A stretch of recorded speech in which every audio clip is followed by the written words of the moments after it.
Meu nome é Thaís, e por muito tempo eu acreditei que a minha existência dentro daquela casa não passava de um detalhe esquecido.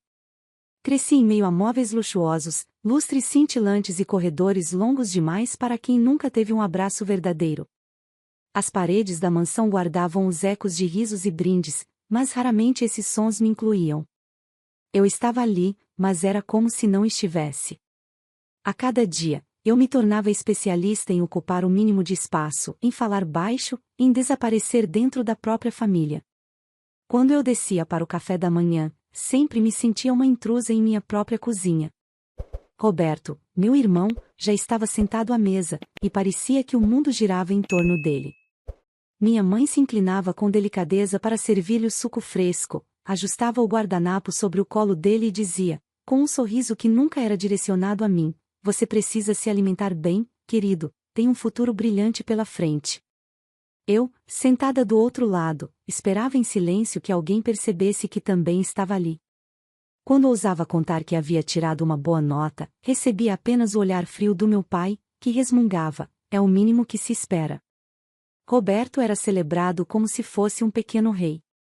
Quando ele falava, todos ouviam, e quando ele tropeçava, todos riam junto, transformando seus erros em charme.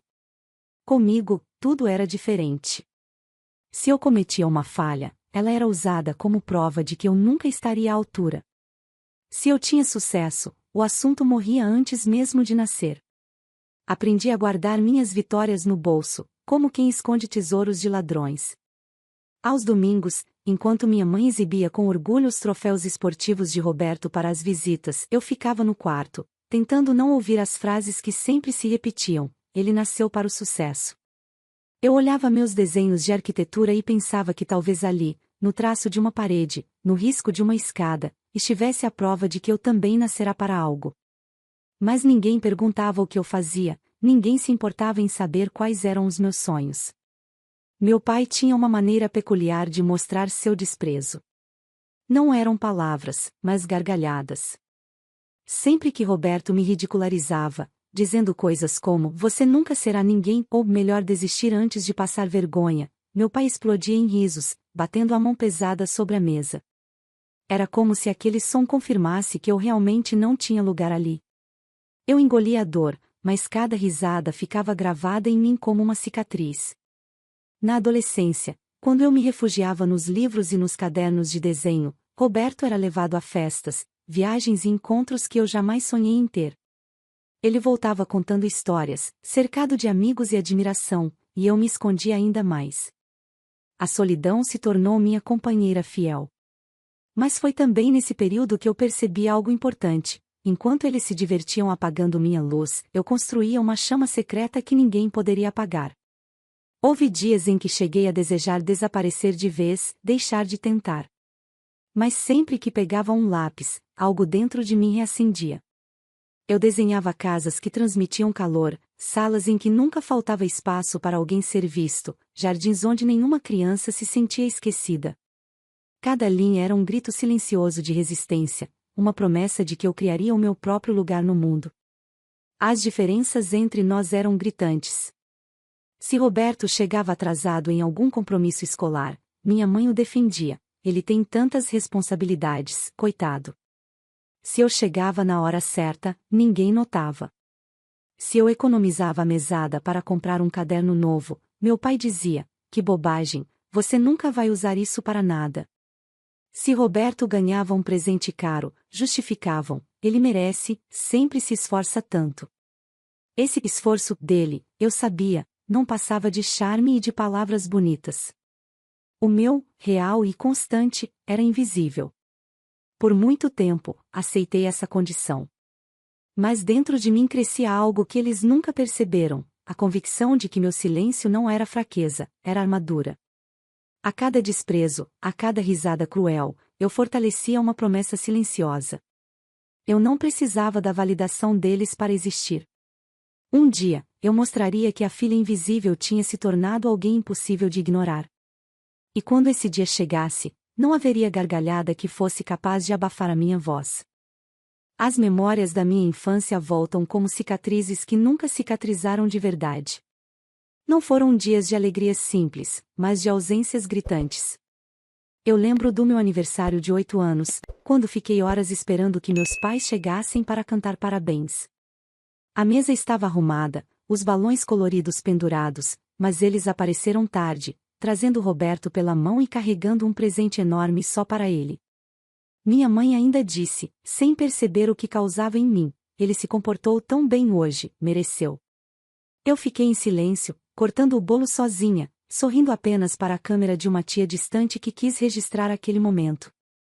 Até hoje, quando olho para aquela foto, vejo uma menina tentando esconder a própria solidão. Na escola, eu me esforçava como podia. Passava tardes inteiras mergulhada nos livros, rabiscando resumos, refazendo exercícios. Lembro de uma vez em que voltei para casa com um certificado de destaque em redação. Entreguei para minha mãe, orgulhosa, esperando pelo menos um olhar de aprovação. Ela pegou o papel com frieza, colocou em cima da mesa e disse: "Não é nada demais, Roberto também já ganhou algo parecido." E assim, meu pequeno triunfo foi engolido pelo nada. Foi nesse dia que percebi: meus feitos seriam sempre comparados, nunca celebrados. As brigas com Roberto não eram apenas brigas de irmãos. Ele carregava dentro de si a certeza de que tinha licença para me esmagar, porque sabia que meus pais ririam junto. Quando eu tentava revidar, minha mãe me repreendia: "Pare de invejar seu irmão, Thaís." Eu não invejava, nunca quis ser ele. Eu só queria existir sem ser pesada. Mas naquela casa, minha existência era tolerada apenas quando eu permanecia em silêncio. A ferida mais profunda, no entanto, veio em uma noite de Natal. Todos os presentes estavam empilhados sob a árvore, embrulhados em papéis brilhantes. Eu procurei o meu nome em cada etiqueta e, quando encontrei, era apenas uma caixa pequena com um par de meias simples. Enquanto isso, Roberto recebia uma bicicleta nova, algo que ele nem havia pedido. Quando ele saiu pedalando pela garagem, meu pai riu alto, cheio de orgulho. Eu, abraçada ao meu embrulho sem brilho, aprendi a sorrir para não chorar. Foi ali que entendi que, para eles, eu nunca mereceria o extraordinário. Apesar da dor, havia algo dentro de mim que crescia em silêncio. Era uma mistura de raiva e determinação. Cada vez que era deixada de lado, eu me prometia que faria diferente. Eu estudaria mais, desenharia mais, trabalharia mais. Eu não tinha festa, não tinha elogios, mas tinha vontade. E essa vontade era o que me mantinha firme. O tempo passou e as feridas ficaram. Até hoje, ao ouvir o som de gargalhadas em jantares familiares, sinto meu estômago revirar. Não porque eu tenha medo de ser esquecida novamente, mas porque sei exatamente como é estar presente, ainda assim, ser tratada como se não existisse. Essas memórias não me paralisam mais. Elas me lembram todos os dias que eu sobrevivi ao silêncio mais cruel e que, por isso, ninguém seria capaz de me silenciar para sempre. As feridas da minha infância não cicatrizaram, mas se transformaram em armadura. E embora meu coração ainda carregasse marcas, eu sabia que aquele passado seria combustível.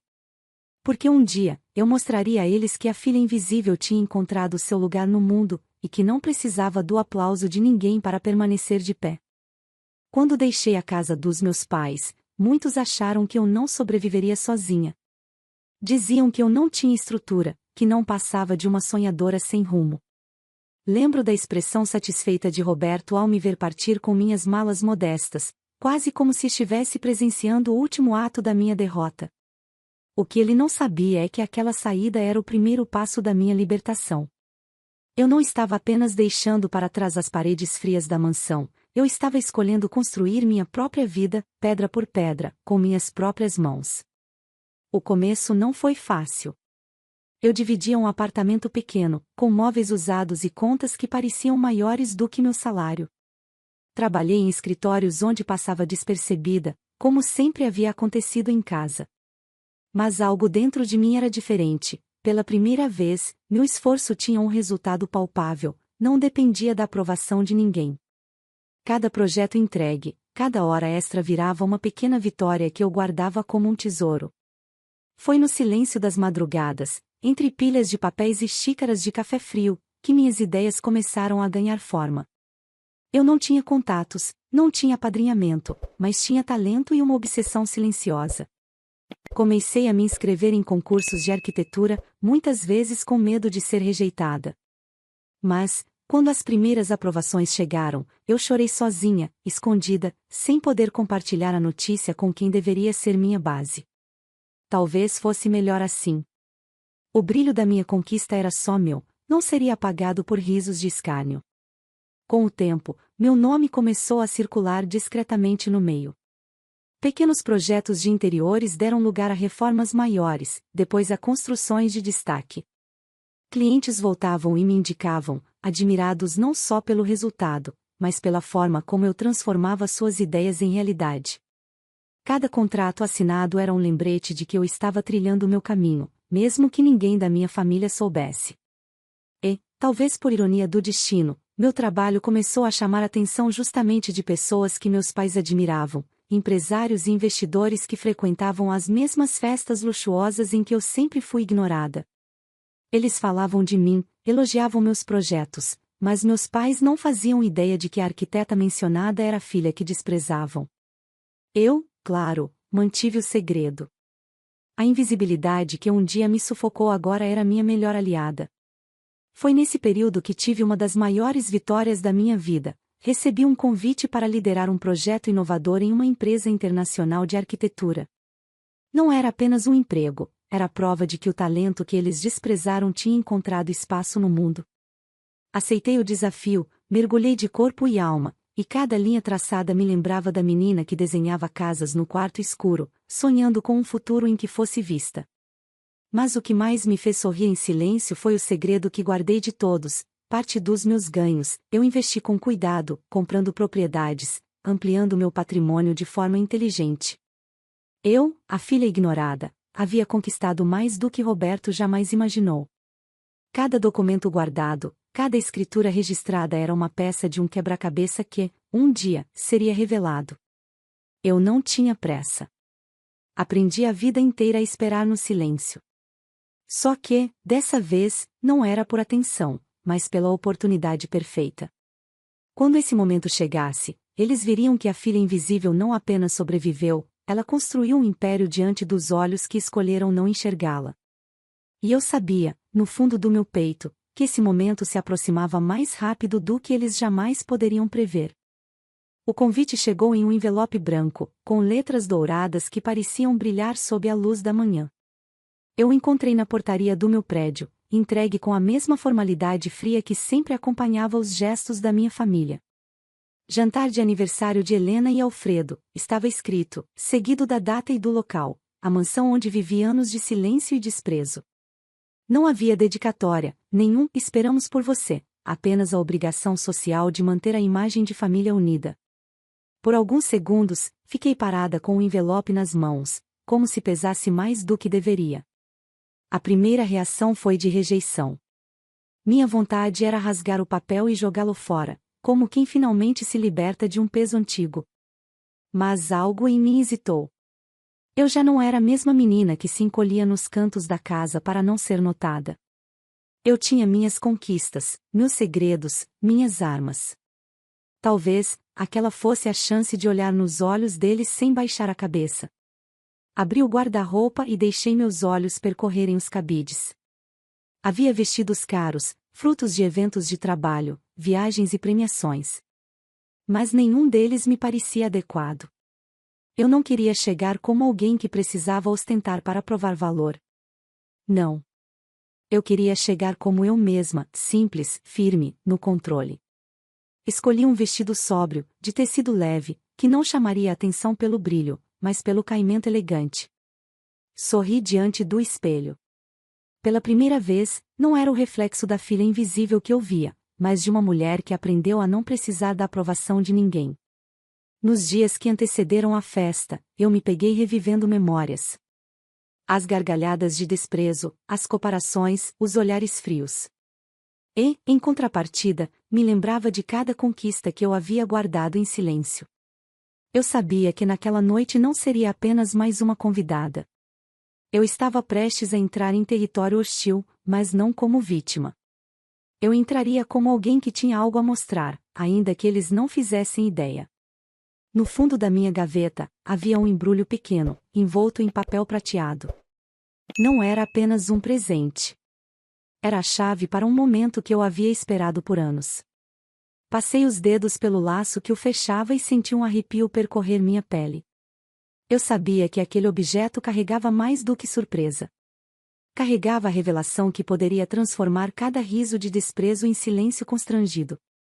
Quando o dia chegou, acordei mais cedo do que de costume. Tomei banho devagar, deixei meus cabelos soltos caindo pelos ombros e vesti o traje escolhido. Ao me olhar no espelho, percebi que não tremia. Meu coração estava firme, como se tivesse ensaiado esse momento durante toda a vida. Coloquei o presente na bolsa e saí do apartamento sem olhar para trás. A cada quilômetro que me aproximava da mansão, mais lembranças surgiam. O portão alto, o jardim impecável, as janelas enormes iluminadas à noite. Quantas vezes eu havia sonhado em deixar aquele lugar para nunca mais voltar. E, ainda assim, ali estava eu, retornando não como filha encolhida, mas como mulher pronta para enfrentar o que viesse. Quando cheguei, as luzes da mansão já brilhavam como um farol. Carros de luxo se alinhavam na entrada, convidados vestidos em trajes sofisticados circulavam com taças nas mãos. Respirei fundo antes de atravessar o portão. Meu peito não estava mais pesado, e sim cheio de uma calma estranha, como se a noite já fosse minha, mesmo antes de começar. Entreguei as chaves do carro a uma manobrista e caminhei em direção à entrada. O som da música clássica se espalhava pelo ar, e as vozes animadas ecoavam dos salões. Segurei o embrulho com firmeza, sentindo o laço prender-se entre meus dedos. Aquela não seria apenas mais uma festa de aniversário. Seria o palco da minha presença. E, dessa vez, ninguém seria capaz de fingir que eu não estava ali. Assim que atravessei o hall de entrada, fui engolida pela cena que já conhecia tão bem, o excesso. Lustres cintilantes, mesas cobertas por toalhas de seda, arranjos de flores tão altos que quase escondiam os convidados. Tudo reluzia para transmitir a imagem de perfeição, como se aquele lar fosse um santuário de harmonia e sucesso. Mas eu sabia a verdade, por trás do brilho, existia a mesma frieza que me moldou. Meus olhos percorreram o salão, e logo encontrei o centro gravitacional da noite, Roberto. Ele estava rodeado de pessoas, como sempre. Os convidados se inclinavam para ouvir suas histórias, riam alto de suas piadas, e minha mãe permanecia ao lado dele, ajustando o paletó com aquele cuidado maternal que nunca me alcançou. Meu pai observava de longe, orgulhoso, com o peito estufado, como se o filho fosse a prova viva de sua própria grandeza. Caminhei até um canto, evitando os olhares curiosos. Algumas pessoas me cumprimentaram com formalidade, mas não demoraram a seguir em frente, como se meu nome não tivesse peso algum. Era curioso perceber como, mesmo ali, eu permanecia invisível.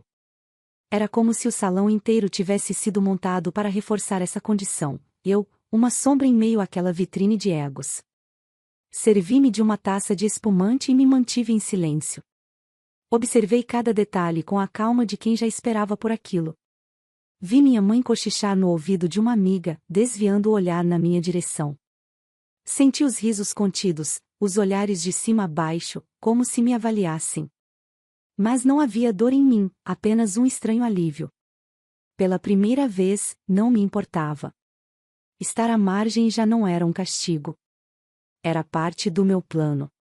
Enquanto a orquestra tocava, percebi como todos pareciam participar de uma encenação.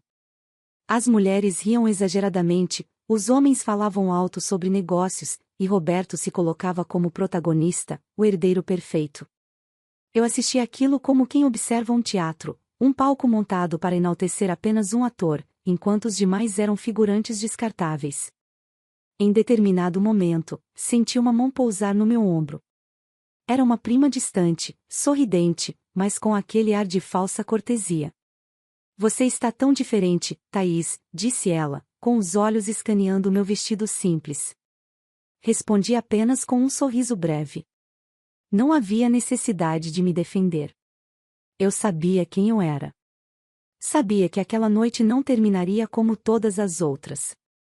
As horas passaram em meio a brindes, discursos e risadas. Eu permaneci firme, carregando o pequeno embrulho na bolsa como se fosse um segredo pulsante. Cada vez que alguém mencionava o nome de Roberto, cada vez que um elogio era direcionado a ele, eu me lembrava do que guardava comigo. O presente estava ali, esperando o momento certo, como uma flecha já posicionada na corda de um arco. Quando os garçons começaram a circular recolhendo os pratos principais, senti a mudança no ar. Era chegada a hora dos discursos, o ápice da noite. Os convidados foram se reunindo em volta da grande mesa central, as taças sendo preenchidas mais uma vez. Eu respirei fundo e me mantive no meu canto, sabendo que em poucos minutos a encenação atingiria o auge. Enquanto observava, percebi que não tremia.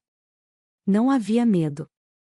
Havia apenas a serenidade de quem sabe que cada peça já está em seu devido lugar.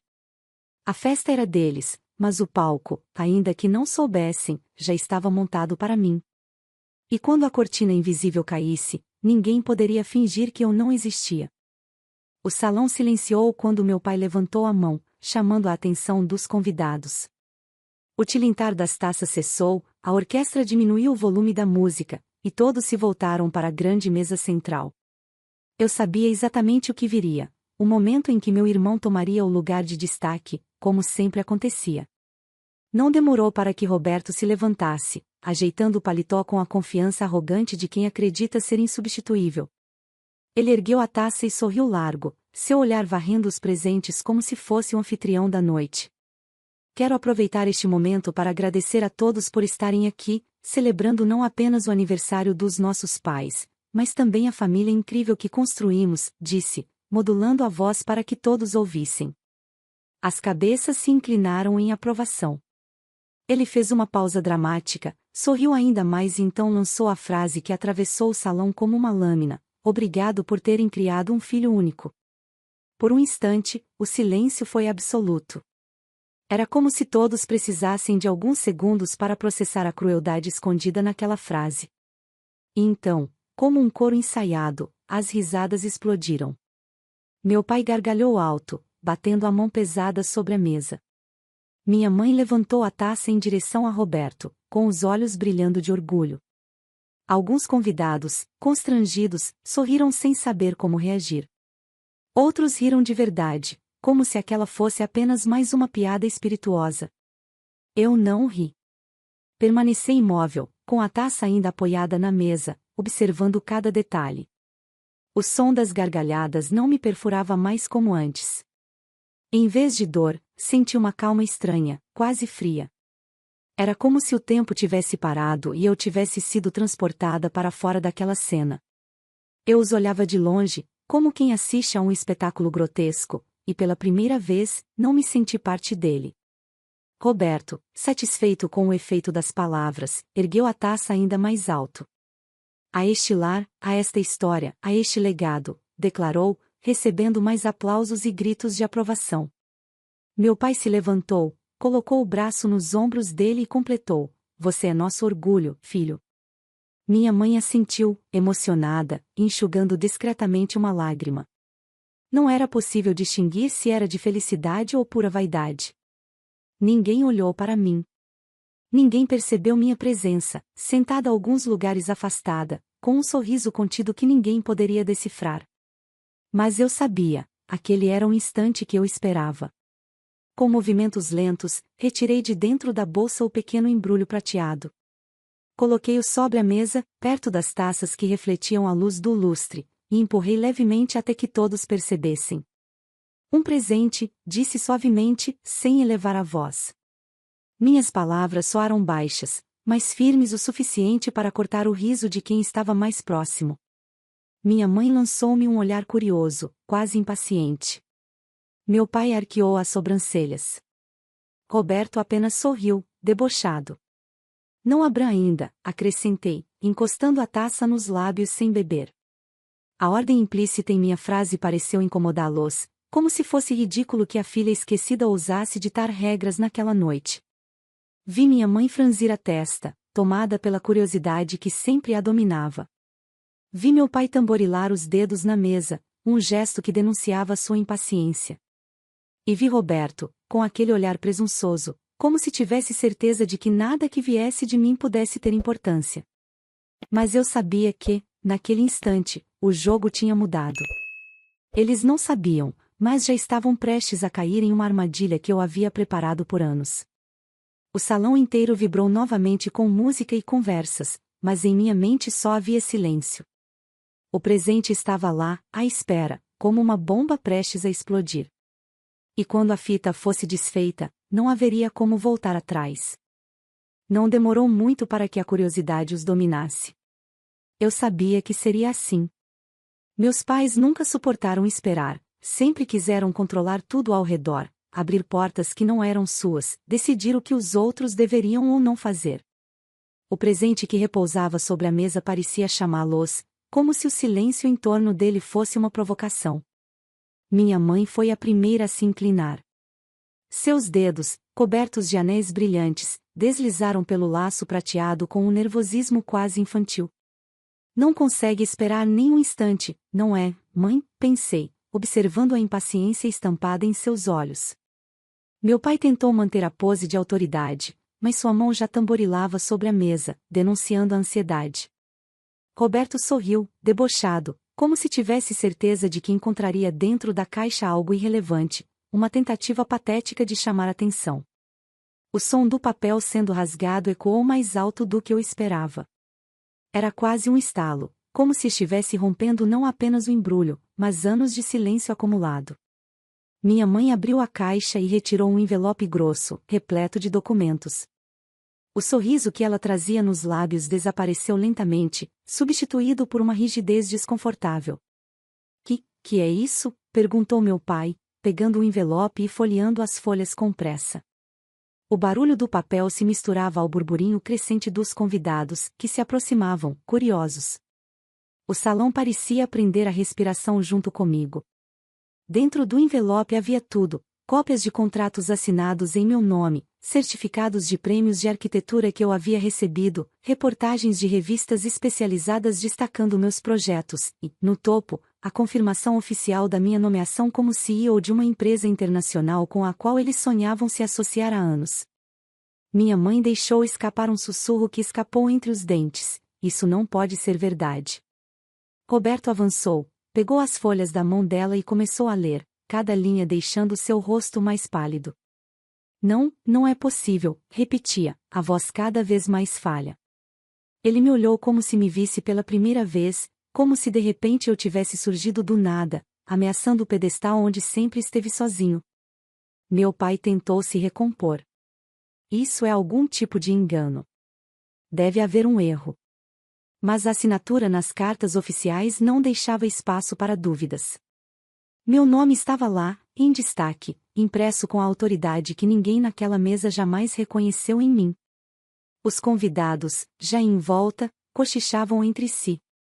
Alguns até sorriram discretamente, admirados com a revelação. Outros apenas olhavam com curiosidade mórbida, como quem assiste a um espetáculo inesperado. Roberto se virou para mim, sua voz carregada de raiva e incredulidade. Você, como conseguiu isso? Não respondi de imediato. Apenas mantive o olhar fixo nele, deixando que o silêncio falasse por mim. Era o mesmo silêncio que me acompanhou a vida inteira, mas, dessa vez, não como peso, e sim como arma.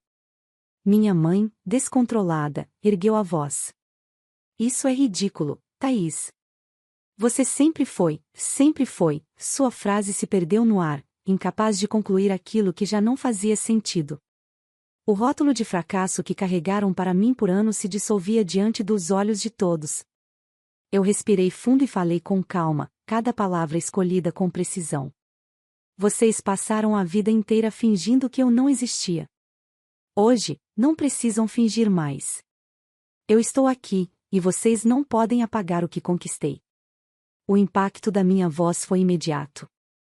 O salão, que antes ecoava gargalhadas e brindes, agora estava mergulhado em silêncio. Os rostos dos meus pais estavam paralisados entre a raiva e a vergonha, enquanto Roberto parecia ter perdido o ar. O presente, simples em aparência, havia aberto feridas que eles nunca poderiam fechar. E naquele instante, enquanto os cochichos cresciam em torno de nós, percebi que não era apenas a minha vitória que se revelava ali. Era o desmoronar da imagem que eles sustentaram por toda a vida, a família perfeita, intocável, sem falhas. Bastou um embrulho prateado para que a farsa caísse por terra. O silêncio que se seguiu à minha revelação foi mais ensurdecedor do que todas as risadas que já precisei engolir em silêncio. Eu podia ouvir o som das respirações curtas, os copos pousando devagar sobre a mesa, o farfalhar dos vestidos das convidadas se mexendo inquietas em suas cadeiras. Meus pais permaneciam imóveis, com os documentos ainda espalhados diante deles como fragmentos de uma explosão que não souberam prever. Roberto, ao lado, parecia um animal acuado, os olhos arregalados, a boca aberta sem emitir som algum. De repente, minha mãe quebrou o silêncio com um grito agudo: "Isso é uma farsa. Deve ser algum truque barato." Ela tremia, não de medo, mas de orgulho ferido. Seus olhos vasculhavam os rostos ao redor, como se buscasse alguém que confirmasse sua versão, alguém que a salvasse da vergonha pública. Mas ninguém disse nada. O constrangimento pairava como uma nuvem densa sobre cada convidado. Meu pai tentou se levantar, mas suas pernas vacilaram. Apoiado na mesa, ele forçou uma gargalhada, tentando dar ao episódio um tom de piada. "Vejam só, a Thaís resolveu brincar de arquiteta de sucesso. Engraçadinha, não é?" Mas a risada morreu em sua garganta quando percebeu que os olhares dos presentes não o acompanhavam. Todos olhavam para mim, e não para ele. Pela primeira vez, eu era o centro da atenção. Roberto, por sua vez, perdeu o controle. "Você não pode ter feito isso sozinha. Quem te ajudou? Quem colocou você aí?" Sua voz subiu, carregada de raiva e incredulidade. Ele parecia incapaz de aceitar que eu tivesse alcançado algo sem depender dele, sem depender dos meus pais. Sua mão tremia ao apontar para os papéis, como se as provas fossem fantasmas ameaçando sua posição. Os cochichos começaram a se espalhar entre os convidados. Ouvi palavras como impressionante, extraordinário e até finalmente reconhecida. Vi celulares discretamente sendo levantados, capturando imagens daquela cena. Eu sabia que, no dia seguinte, aquela história correria pelos círculos sociais como fogo em palha seca. A família que sempre se orgulhou de aparentar perfeição estava agora exposta, frágil, despedaçada. Minha mãe, em um gesto desesperado, tentou agarrar os documentos para escondê-los, como se ao fazê-lo pudesse apagar a verdade. "Isso não prova nada", ela gritou, mas sua voz soava mais como súplica do que como acusação. Meu pai a segurou pelo braço, mas não para contê-la, para impedir que ela piorasse ainda mais a cena. Ele sabia. No fundo, ele sabia que não havia volta. Roberto me encarava com ódio. "Você arruinou tudo. Arruinou nossa noite, nossa imagem, nossa família." Eu apenas o encarei de volta, serena, e respondi com firmeza: "Não fui eu quem arruinou nada. Vocês fizeram isso quando decidiram me apagar da história. Hoje, só estou devolvendo a verdade ao lugar de onde nunca deveria ter saído." O silêncio voltou a cair, mas desta vez não era de constrangimento para mim. Era para eles. Pela primeira vez, meus pais e meu irmão provaram do gosto amargo daquilo que sempre me ofereceram, invisibilidade, mas agora voltada contra eles. A diferença era que, ao contrário de mim, eles não sabiam sobreviver sem aplausos, sem validação, sem a imagem perfeita que cultivaram por tantos anos. Enquanto os convidados se afastavam em pequenos grupos, murmurando entre si, eu permaneci de pé, firme, sem baixar o olhar. Não precisei levantar a voz, não precisei de discursos longos. A queda da família perfeita estava diante de todos, e eu só precisei de um presente prateado para desmontar o teatro que eles encenaram a vida inteira. Quando deixei a mansão naquela noite, o som dos murmúrios ainda ecoava atrás de mim.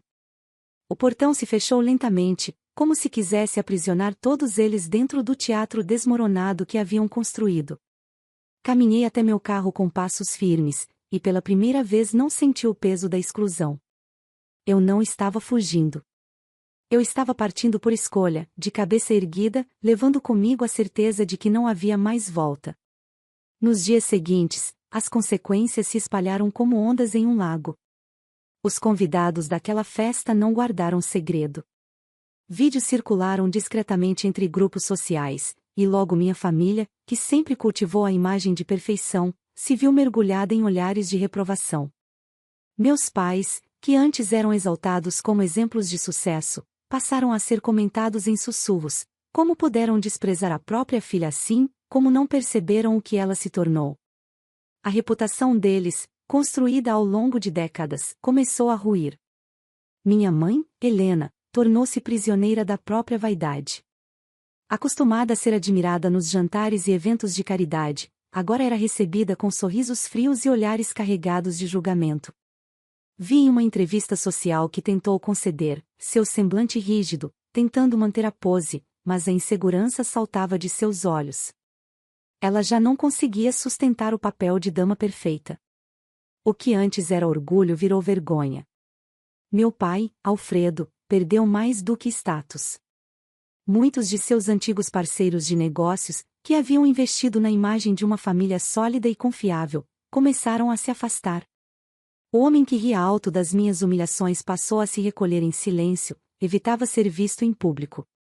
Para ele, o golpe mais duro não foi apenas a perda do respeito social, mas perceber que sua autoridade dentro de casa estava quebrada. Pela primeira vez, ele não tinha mais domínio sobre a narrativa. E Roberto, meu irmão, não suportou a queda do pedestal. No trabalho, colegas que sempre o bajulavam começaram a tratá-lo com frieza, como se de repente enxergassem que ele não era o prodígio que dizia ser, mas apenas alguém sustentado pela imagem fabricada dos meus pais. Seus projetos fracassaram, investidores recuaram. As portas que sempre se abriam automaticamente para ele agora estavam se fechando. A raiva dele por mim se transformou em silêncio amargo.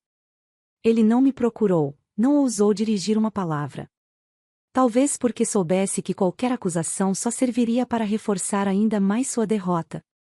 Eu, por outro lado, floresci. Minha nomeação como CEO foi confirmada oficialmente em anúncios públicos, e meu nome passou a circular com respeito em ambientes onde antes eu jamais imaginava estar. A cada entrevista, a cada reconhecimento, eu me lembrava da menina que desenhava sozinha no quarto, sonhando com um futuro em que fosse vista. Agora, não apenas era vista, era admirada. Mas mais do que o reconhecimento externo, foi a paz interna que me transformou. Eu percebi que minha vitória não estava em destruí-los, mas em me libertar deles. Durante anos, esperei pelo olhar de aprovação que nunca veio. Naquela noite, ao entregar o presente, entendi que não precisava mais. A aprovação que sempre busquei já estava dentro de mim, desde o momento em que decidi não desistir. Hoje, quando olho pela janela do meu escritório, vejo a cidade iluminada e sinto um orgulho silencioso. Não pelo que provei a eles, mas pelo que provei a mim mesma. Helena vive presa ao espelho, tentando se recompor. Alfredo aprendeu o peso do silêncio que um dia me impôs. Roberto experimenta a solidão de não ser mais o centro de tudo. Cada um colhe o que plantou. E eu? Eu sigo em frente. Sou a prova de que até a filha invisível pode se tornar impossível de ignorar. O passado não me define mais. O presente foi revelado. E o futuro é só meu.